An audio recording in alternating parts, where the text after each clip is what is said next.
guys, welcome to my channel DIY Art Collection. If you're new in my channel then please subscribe and hit the bell icon.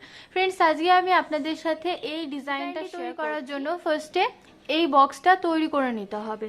তার জন্য প্রথমে এই corner থেকে বা আসনের নিচের হাফ ইঞ্চ জায়গা ছেড়ে স্টিচ করা স্টার্ট করবেন। সেক্ষেত্রে প্রথমে এইরকম একটা লাইন তৈরি করবেন। তার জন্য এখানে 1 2 3 4 5 6 7 8 9 10 11 12 13 14 15 16 17 17টা ফোরের একটা লাইন করবেন। এই সাইডেও তাই 16টা ফোর তুলবেন।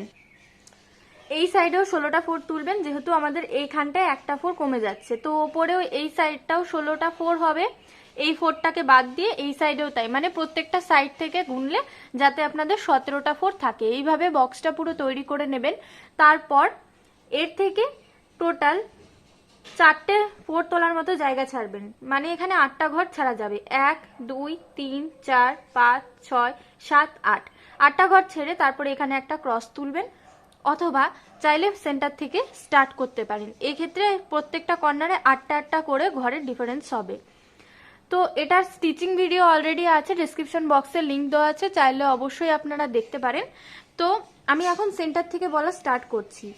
সেন্টার থেকে এই যে প্রত্যেকটা কর্নার থাকছে তার ঠিক মাঝখানে যে অংশটা রয়েছে তার সেই ঘরটা ছাড়বেন এবং এর ওপরের অংশে এইভাবে 3টে ফোরের পরপর 2টো লাইন করবেন, নিচের অংশেও তাই, এবং এর পাশে এই পাশে এবং এই পাশে 2টো করে ফোর তুলে দু সাইডে 4টে ফোর টোটাল তুলবেন এবং লাস্টে এখানে একটা ফোর এখানে একটা ফোর। তাহলে আপনাদের এই সেন্টারের এই অংশটা হয়ে যাচ্ছে।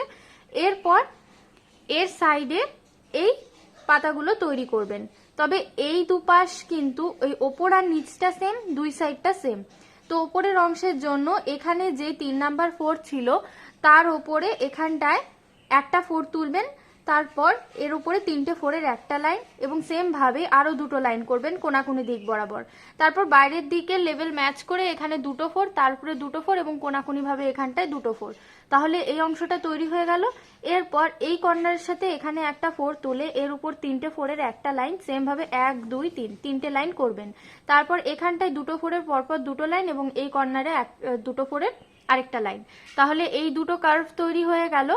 এখন এর মাঝখানের অংশ, তার জন্য এখানে একটা ফোর ছেড়ে এই জায়গায় একটা ফোর তুলবেন, তারপর পরপর 2টো লাইন করবেন যেখানে কিনা 3টে করে ফোর থাকবে। তো এরপরে এখানে একটা ফোর তুলে এর উপরে আবার 3টে ফোরে 2টো লাইন করে এখানটায় একটা ফোর, তাহলে এই জায়গাটা পুরোটা তৈরি হয়ে যাবে। সেম ভাবে এই পাশটাও তৈরি করবেন। এই কর্নারটা তৈরি করার পর এখানে একটা ফোর, এরপরে পরপর 3টে ফোরের লাইন, তারপর 2টো ফোর, এখানটায় 2টো ফোর, তারপর এই জায়গায় সেম, তারপর এই সাইড থেকে একটা ফোর, তারপর 3টে ফোরের 2টো লাইন সিঙ্গেল ফোর, তারপর 3টে ফোরের 2টো লাইন একটা ফোর। তাহলে উপর নিচে দুই অংশটাই কমপ্লিট হয়ে যাচ্ছে।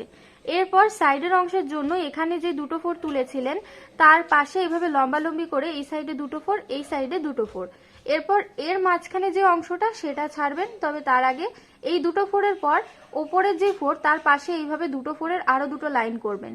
তারপর এই সাইড থেকে একটা ঘর বাড়িয়ে ওপরের দিকে এখানে 3টে ফোরের লাইন, তারপর আবার 4টে ফোর, তারপর এখানে 2টো ফোর। তাহলে এই কর্নারটা তৈরি হয়ে যাচ্ছে। সেম ভাবে এই পাশেও 2টো ফোর, 2টো ফোর, এখানে 3টে লাইন হবে 2টো ফোরের, তারপর এখানটায় 3টে ফোরের একটা লাইন, তারপর 4টে ফোরের একটা, তারপর এখানে 2টো ফোরের একটা লাইন। সেম ভাবে এখানটায় মাঝখানে একটা ফোর, তারপর 3টে ফোরের 2টো লাইন, একটা ফোর, 3টে ফোরের 2টো লাইন, একটা ফোর। তাহলে এই কর্নারটাও তৈরি হয়ে যাচ্ছে। জাস্ট এই কার্ভটা একটু আলাদা, বাট পুরো অংশটাই পুরো সেম। আপনারা চাইলে এই ফটোটা আমার কাছে চাইতে পারেন, আমি ইউটিউবে হোক অথবা ফেসবুকে হোক আপলোড করে দেব। তো এইভাবে আপনারা এই যে বরফিটা কমপ্লিট করার পর পরবর্তী বরফিটাও সেম ভাবে করতে পারেন এবং এইভাবে পরে মাঝখানের অংশটা তৈরি করে। সেন্টার স্টিচিং ভিডিওটা দেখতে চান তাহলে ডেসক্রিপশনে দেওয়া লিংকে অবশ্যই ক্লিক করবেন, সেখানটা এটা পুরো ডিটেলে দেখানো আছে। সো ফ্রেন্ডস, যদি ভিডিওটি ভালো লাগে তো অবশ্যই লাইক করবেন, শেয়ার করবেন, চ্যানেলে যদি নতুন হন তো সাবস্ক্রাইব করে বেল বাটনকে প্রেস করতে ভুলবেন না। আজকের জন্য টাটা।